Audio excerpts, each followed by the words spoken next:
ಹರಿ ಓಂ. ಯತೋ ಜನ್ಮಾದ್ಯಸ್ಯ ಶ್ರುತಿಸುನಯಮಾನೈಕವಿಷಯಾತ್ ಸ್ವತಂತ್ರಸ್ತಂತ್ರಜ್ಞೋ ಗುರುರಪಿ ಗುರೋರ್ಯಶ್ಚ ಜಗತಾಂ ವಿಮೂಢಾ ಯತ್ತತ್ವಂ ಪ್ರಕಟಮಿಹ ವೇತ್ತುಂ ಸುಮನಸೋ ಮುಕುಂದಂ ಧ್ಯಾಯಾಮ ಪಹತ ಕುಹಕಂ ತಂ ಸ್ವಮಹಸಾ ಸರ್ವವಿಘ್ನಃಪ್ರಶಮನಂ ಸರ್ವಸಿದ್ಧಿಕರಂ ಪರಂ ಸರ್ವಜೀವಪ್ರಣೇತಾರಂ ವಂದೇ ವಿಜಯದಂ ಹರಿಂ. ಕರೋತು ಮಮ ಕಲ್ಯಾಣಂ ಹರಿರ್ಹಯಮುಖಾಪಿತಃ ಗುರುಶ್ಚ ಮಧ್ವನಾಮಾ ಮೇ ವರದೋಸ್ತು ನಿರಂತರಂ. ವಾಣಿತೆ ಕರವಣ್ಯಂಬ ಚರಣೋರುತಿ ಸರ್ವದಾ ಮದ್ವಾಕ್ಯ ಸರಣೀರ್ಭೂಯಾತ್ ಶ್ರೀಮದಾಚಾರ್ಯಭಾವಗ ಸಮಾಶ್ರಯೇತ್ ಗುರುಂ ಭಕ್ತ್ಯಾ ಮಹಾವಿಶ್ವಾಸಪೂರ್ವಕಂ ನಿಕ್ಷಿಪೇ ಸರ್ವಭಾರಾಂಶ್ಚ ಗುರು ಶ್ರೀ ಪಾದಪಂಕಜೇ. ನಾರದೀಯ ಪುರಾಣದಲ್ಲಿ 3 ಪಾಪಗಳ ಬಗ್ಗೆ, ಬ್ರಹ್ಮಹತ್ಯ, ಸುರಾಪಾನ, ಸ್ವರ್ಣಸ್ಥೇಯ 3 ಪಾಪಗಳ ಬಗ್ಗೆ ಈ ಹಿಂದಿನ ವಿಭಾಗದಲ್ಲಿ ತಿಳಿಲಿಕ್ಕೆ ಪ್ರಯತ್ನವನ್ನು ಮಾಡಿದ್ದೀವಿ. ಇದರ ನಂತರ 4ನೇ ದೋಷ ಗುರುತಲ್ಪಗಮನ, ಅಂದರೆ ಪರಸ್ತ್ರೀಯರ ಸಂಪರ್ಕವನ್ನು ಮಾಡುವಂಥದ್ದು, ಸಂಗ ಮಾಡುವಂಥದ್ದು. ಭಗಿನಿ ಗಮನಂ ಚೈವ ಪುತ್ರಸ್ತ್ರೀ ಗಮನಂ ತಥಾ ಪರಸ್ತ್ರೀ ಗಮನಂ ಚೈವ ಗುರುತಲ್ಪಸವಂ ಸ್ಮೃತಂ. ತಂಗಿಯ ಸಂಘ, ಸೊಸೆಯ ಸಂಘ, ಆಮೇಲೆ ಬೇರೆ ಜಾತಿಯ ಸ್ತ್ರೀಯ ಸಂಘ, ಮದ್ಯಪಾನ ಮಾಡಿದಂಥ ಸ್ತ್ರೀ ಸಂಘ, ಪರಸ್ತ್ರೀ ಸಂಘ, ಇವೆಲ್ಲವೂ ಗುರುಪತ್ನಿ ಗಮನಕ್ಕೆ, ದೋಷಕ್ಕೆ ಸಮಾನವಾಗಿರುವಂಥದ್ದು. ಜೊತೆಗೆ ಭ್ರಾತೃಸ್ತ್ರೀ ಗಮನಂ ಚೈವ, ಸೋದರಿಯನ್ನು ಸಂಗ ಮಾಡುವಂಥದ್ದು, ಇವೆಲ್ಲ ಮಹಾಪಾಪದಾಯಕವಾಗಿರುವಂಥದ್ದು. ಧರ್ಮಲೋಪ ಶಾಸ್ತ್ರನಿಂದ ಗುರುತಲ್ಪಸವಂ ಸ್ಮೃತಂ. ಧರ್ಮವನ್ನು ಮಾಡಬೇಕಾದಂಥ ವ್ಯಕ್ತಿ ಧರ್ಮವನ್ನು ಬಿಡೋದು, ಯಾರೇ ಆಗಿರಬಹುದು, ಅವರವ್ರ ಧರ್ಮ ಮಾಡ್ರಿ ಅಂತ ಹೇಳಿದ್ದಾನೆ ಭಗವಂತ ಕೃಷ್ಣ ಗೀತೆಯಲ್ಲಿ. ಸ್ವಧರ್ಮೇ ನಿಧನಂ ಶ್ರೇಯ ಪರಧರ್ಮೋ ಭಯಾವಹ. ತಮ್ಮ ಧರ್ಮ ಬಿಡೋದು ಮತ್ತು ಶಾಸ್ತ್ರವನ್ನು ಬೈಯೋದು. ಶಾಸ್ತ್ರನಿಂದ ತಾನಂತೂ ಮಾಡೋದಿಲ್ಲ, ಮಾಡೋರು ಮಾಡ್ತಿರ್ತಾರೆ, ಅದಕ್ಕೂ ಬೈಯೋದು, ಕಲ್ಲು ಹಾಕೋದು.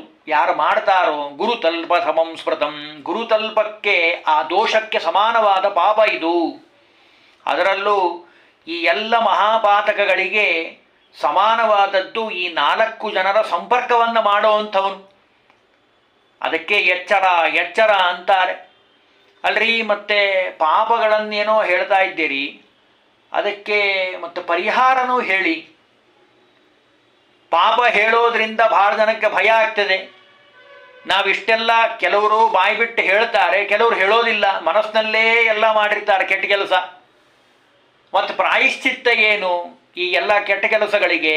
ಅದಕ್ಕೆ ಶಾಸ್ತ್ರ ಹೇಳ್ತದೆ, ಮಹಾಪಾಪಗಳಿಗೆ ಶಾಂತರಾದ ಮಹರ್ಷಿಗಳು ಪ್ರಾಯಶ್ಚಿತ್ತಗಳನ್ನು ಕಲ್ಪಿಸಿ ಹೇಗಾದರೂ ಪರಿಹಾರ ಮಾಡುವಂಥ ಉಪಾಯವನ್ನು ತೋರಿಸಿದ್ದಾರೆ. ಆದ್ದರಿಂದಲೇ ಬ್ರಹ್ಮಹತ್ಯಾದಿ ಪಾಪಗಳನ್ನು ಪರಿಹಾರ ಮಾಡಿಕೊಳ್ಳಬಹುದು. ಹೇಳ್ತೀನಿ ಕೇಳು, ನಿನಗೇನೇನು ಅಂತ. ಮೊದಲನೇದಾಗಿ, ಬ್ರಾಹ್ಮಣ ದ್ವೇಷ ಎಲ್ಲೆಲ್ಲಿ ನಡೀತದೋ ಅದಕ್ಕೆ ಪರಿಹಾರ ಅನ್ನೋದೇ ಇಲ್ಲ. ವಿಶ್ವಾಸಘಾತ ಮಾಡುವಂಥದ್ದು, ಕೃತಜ್ಞನಾಗಿ ಬದುಕೋದು, ಅನ್ಯ ಜಾತಿಯ ಸ್ತ್ರೀ ಜೊತೆಗೆ ಸಂಪರ್ಕ ಮಾಡುವಂಥದ್ದು, ಶುಷ್ಕವಾದ ದೇವರಿಗೆ ನೈವೇದ್ಯ ಮಾಡದೇ ಇರುವಂತಹ ನಿಷಿದ್ಧ ಪದಾರ್ಥವನ್ನು ತಿನ್ನೋದು, ಯಾವಾಗಲೂ ವೇದಗಳನ್ನು ಶಾಸ್ತ್ರಗಳನ್ನು ದೂಷಣೆ ಮಾಡೋದು, ಸತ್ಕಥೆಯ ಅಂದರೆ ಭಗವಂತನ ಕಥೆಯನ್ನು ಕೇಳೋರಿಗೆ ಹೇಳೋರಿಗೆ ನಿಂದನೆ ಮಾಡೋದು, ಬೈತಾ ಇರೋದು, ಇವು ಇಷ್ಟಕ್ಕೆ ಪ್ರಾಯಶ್ಚಿತ್ತ ಅನ್ನೋದಿಲ್ಲ. ಅಂದರೆ ಗಂಭೀರವಾಗಿ ನಾವು ಚಿಂತನೆ ಮಾಡಬೇಕಾಗಿರುವಂಥ ವಿಷಯ ಇದು.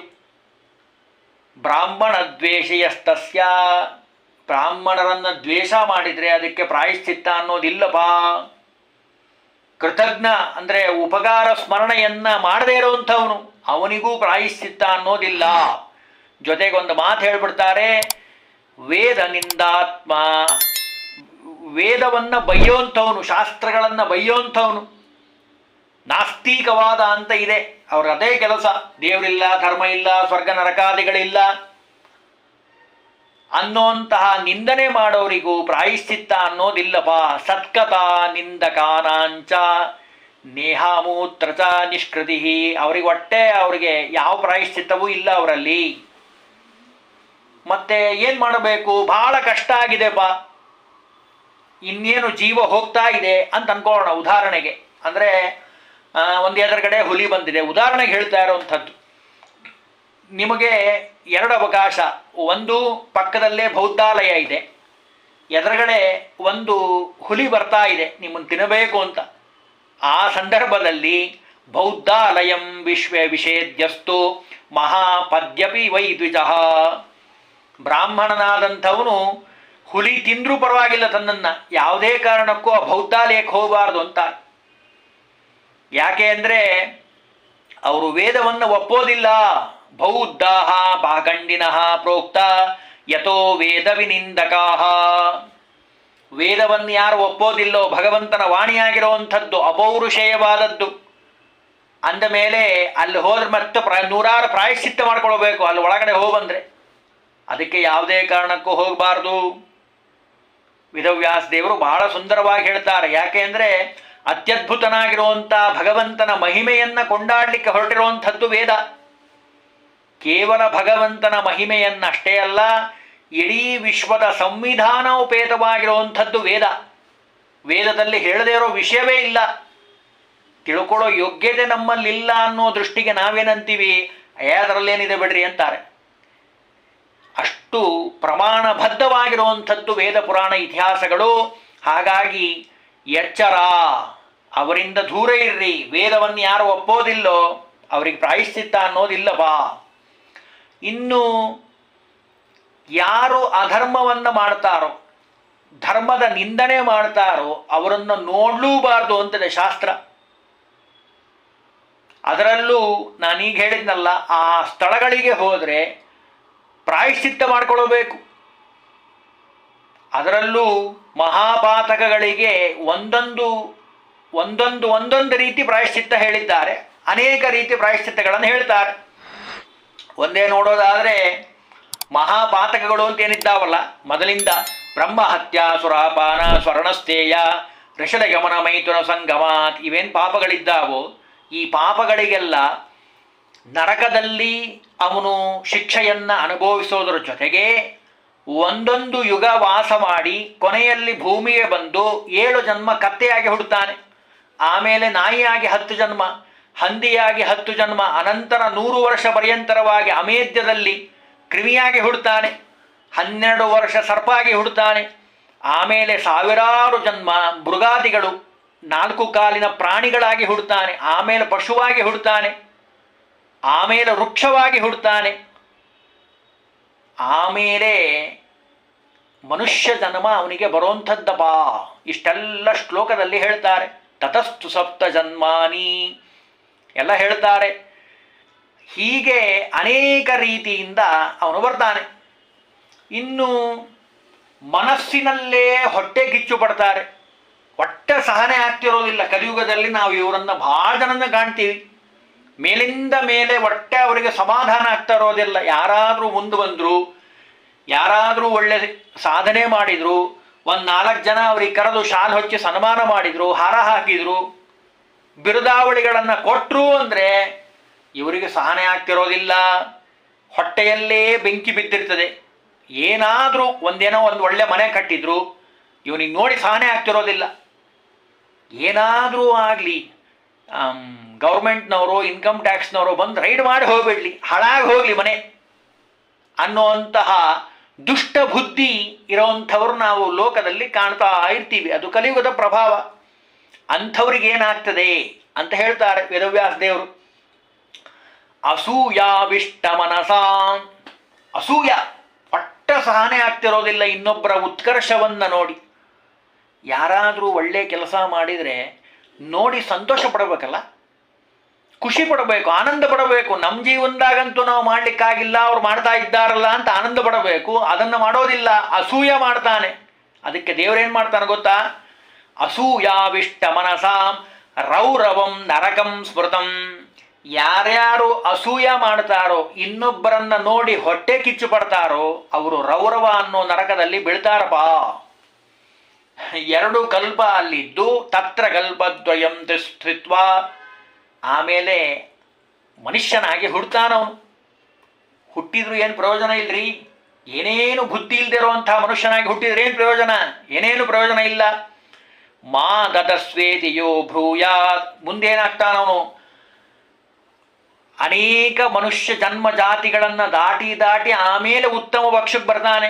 ಆದರೆ ಆ ಮಾಡಿರೋ ಪಾಪಕ್ಕೆ ಮಾತ್ರ ದೇವರು ಬಿಡೋದೇ ಇಲ್ಲ. ಇನ್ನು ಗೋವು, ಅಗ್ನಿ, ಬ್ರಾಹ್ಮಣ ಇವರುಗಳಿಗೆ ಏನನ್ನೂ ಕೊಡಬಾರದು, ಅವ್ರಿಗೇನೂ ಕೊಡಬೇಡ್ರಿ. ಅವರು ಉಪವಾಸ ಸಾಯ್ಲಿ, ಒಂದು ಹನಿ ನೀರು ಕೊಡಬೇಡ್ರಿ ಅಂತ ಯಾರು ಉಪದೇಶವನ್ನು ಹೇಳ್ತಾರೋ, ಮಾ ವದಸ್ವೇತಿಯೋ ಭ್ರೂಯಾತ್ ಅಗ್ನಿ ಗೋ ಅಗ್ನಿ ಬ್ರಾಹ್ಮಣೇಶು ಚ, ಕೊಡಬೇಡ್ರಿ ಅಂತ ಯಾರು ಉಪದೇಶ ಹೇಳ್ತಾನೋ ಅವನು ನಾಯಿಯಾಗಿ ಹುಡ್ತಾನೆ. ಶುನಾಂ ಯೋನಿಷದಂ ಗತ್ವಾ, 100 ಜನ್ಮ ನಾಯಿಯಾಗಿ ಹುಡ್ತಾನೆ. ಎಚ್ಚರ, ಎಲ್ಲರಿಗೂ ದಾನ ಮಾಡೋದನ್ನು ಕಲ್ತ್ಕೊಳ್ಬೇಕು. ಅದರಲ್ಲೂ ಗೋವು ನಮಗೆ ತಾಯಿ ಸ್ವರೂಪವಾಗಿರುವಂಥದ್ದು. ತಾಯಿ 2 ವರ್ಷ ಹಾಲು ಕೊಟ್ಟರೆ ಸಾಯೋ ತನಕ ನಮ್ಮನ್ನು ಪಾಲನೆ ಪೋಷಣೆ ಮಾಡೋಳು ಗೋವು. ಅಂತಹ ಗೋವಿಗೆ ನೀ ಕೊಡಬೇಡ ಅಂತ ಹೇಳ್ತೀಯಂದ್ರೆ ಅದಕ್ಕೆ ದೇವರಂದ 100 ಜನ್ಮ ನಾಯಿಯಾಗಿ ಹುಟ್ಟು, ಆಮೇಲೆ ಅಮೇಧ್ಯದಲ್ಲಿ ಕ್ರಿಮಿಯಾಗಿ ಹುಟ್ಟಿ, ಆಮೇಲೆ 3 ಜನ್ಮ ಹುಲಿಯಾಗಿ ಹುಟ್ಟಿ, ಆಮೇಲೆ ಕೊನೆಗೆ 21 ಯುಗಗಳ ಕಾಲ ನರಕದಲ್ಲಿ ಬೀಳ್ತಾನಪ್ಪ. ಇನ್ನು ಮುಂದೆ ಹೇಳ್ತಾರೆ, ಪರದೂಷಣ ಮಾಡೋಂಥ ನಿರತರು ಯಾವಾಗಲೂ ಬೈತಿರ್ತಾರ್ರಿ. ಕೆಲವ್ರದ್ದು ಸ್ವಭಾವನೆ ಹಾಗೆ. ಕೆಲವರು ಮೇಲೆ ಬೈತಾರೆ. ಇವತ್ತು ಕಲಿಯುಗ, ಮೇಲೆ ಬೈಯೋರು ಸ್ವಲ್ಪ ಕಡಿಮೆ, ಬೈತಾರೆ ಇಲ್ಲ ಅಂತಲ್ಲ, ಯಾಕೆ ಸಹನೆ ಆಗೋದಿಲ್ಲ. ಇವರು ಒಳ್ಳೆತನ ನೋಡಿ, ಒಳ್ಳೆ ಸಾಧನೆಯನ್ನು ನೋಡಿ ಹಿಂದೆ ಬೈತಾರೆ.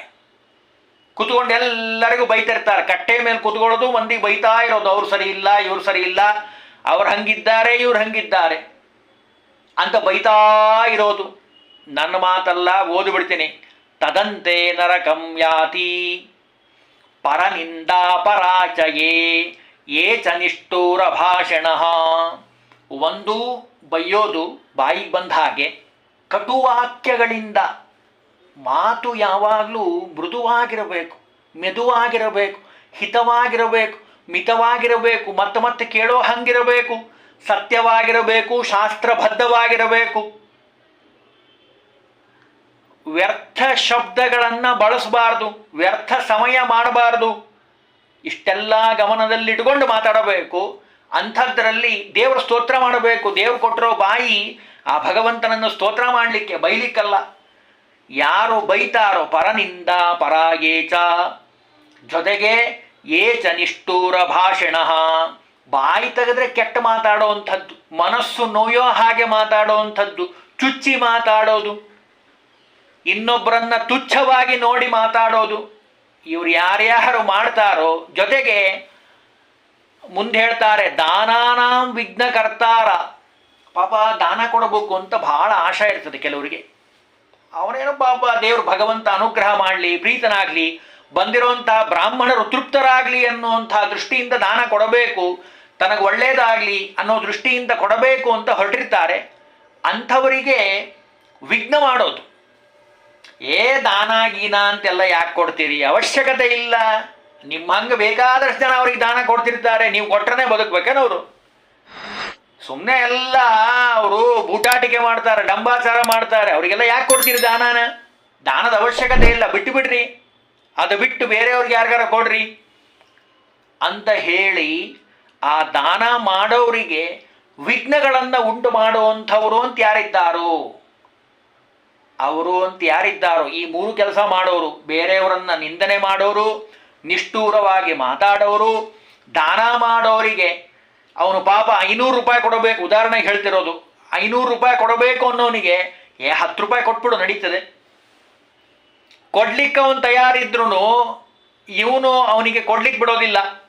ಅಂತಹ ಯಾರ್ಯಾರು ದಾನಕ್ಕೆ ವಿಘ್ನ ಮಾಡ್ತಾರೋ ಅವರನ್ನ ಅಂತಹ ಕಳ್ಳರನ್ನ ನನ್ನ ಮಾತಲ್ಲ ಹೇಳಿಬಿಡ್ತಾರೆ. ಮುಸಲೂಕಾಭಾವ್ಯಾಂತು ಚೂರ್ಣಂತೆ ತಸ್ಕರಾ ಭೃಶಂ.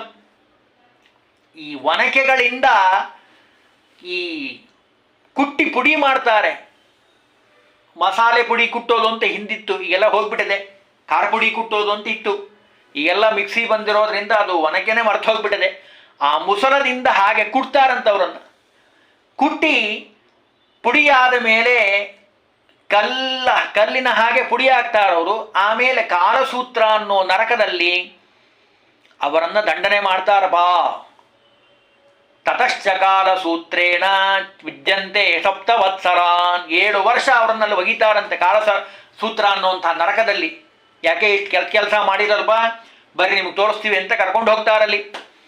ಇನ್ನು ಬೇರೆಯವರ ದ್ರವ್ಯವನ್ನು ಹರಣೆ ಮಾಡೋವಂಥದ್ದು, ಹೇಳದೆ ಕೇಳದೆ ತಗೊಂಡ್ಬಿಡೋದು ದುಡ್ಡನ್ನ.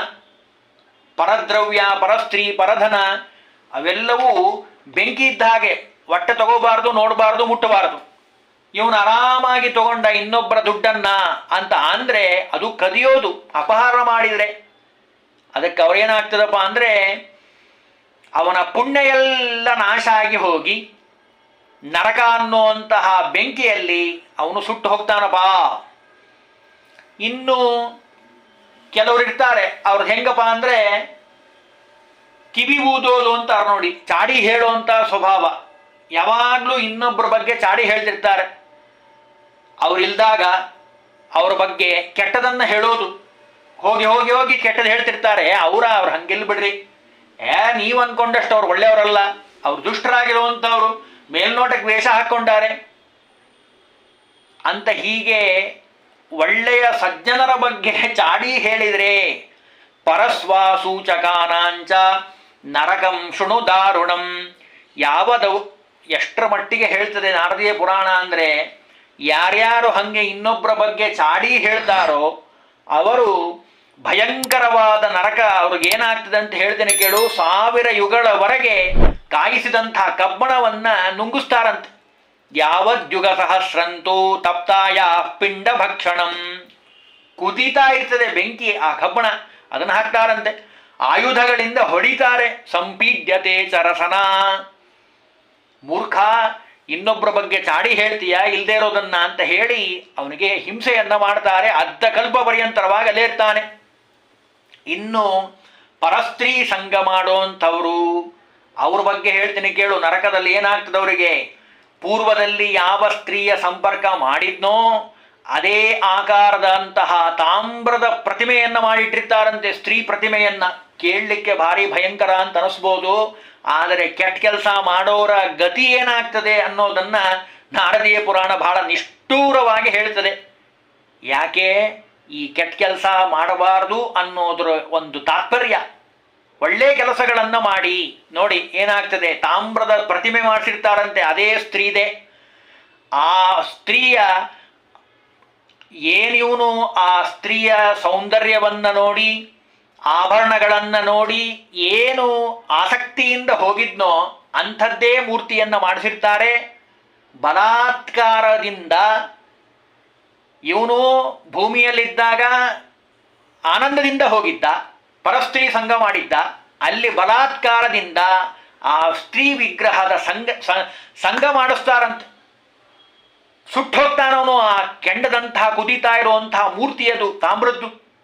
ತಪ್ತ ತಾಮ್ರ ಸ್ತ್ರೀಯಾಸ್ತೇನ ಸ್ವರೂಪಾಭರಣೈರ್ಯುತಾಹ ಯಾದೃಶೀಸ್ತಾದೃಶೀಸ್ತಾಸ್ತಾ ರಮಂತೆ ಪ್ರಸವಂ ಬಭೂ. ಎಷ್ಟು ಕಠಿಣವಾಗಿರುವಂಥದ್ದು ಕಾಯಿಸಿದಂತಹ ತಾಮ್ರದ ಸ್ತ್ರೀ ಪ್ರತಿಮೆ. ಅದನ್ನು ನೋಡೇ ಭಯ ಪಟ್ಬಿಡ್ತಾನೆ, ಬಾಯಲ್ಲಿ ಮಾತು ಬರೋದಿಲ್ಲ. ಎಲ್ಲ ಪಾಪಗಳನ್ನು ನೆನೆಸಿ ನೆನೆಸಿ ಅವನಿಗೆ ಶಿಕ್ಷೆ ಕೊಡ್ತಾರೆ. ನರಕದಲ್ಲಿ ಬಿಡೋದಿಲ್ಲವಾ. ಕೆಟ್ಟ ಕೆಲಸ ಮಾಡಬೇಕಾದ್ರೆಲ್ಲ ಮಾಡಲೇಬಾರದು ಅನ್ನೋದು ಶಾಸ್ತ್ರದ ಅಭಿಪ್ರಾಯ.